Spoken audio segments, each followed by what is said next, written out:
how to sign in Amazon Chime account. Hey guys, welcome back to this YouTube channel. Today I will show you that how can you sign in Amazon Chime account. So let's get started. On this process, at first you'll have to open any browser on your system. So right now I am opening the Chrome browser.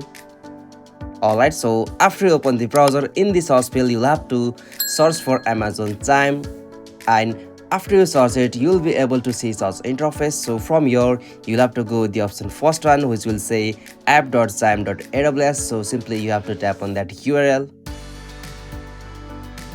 Alright, so now after you come on this site you'll be able to see search interface. So from there you might be getting the options like sign in with your account, so simply you have to tap on that option.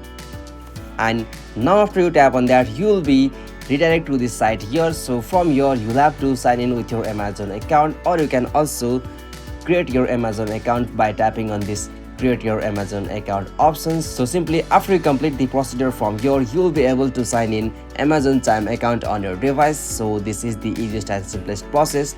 Hope you found this video helpful to you, and please don't forget to subscribe my YouTube channel for more quick and short tutorial like this. Thank you for watching this video. Have a nice day.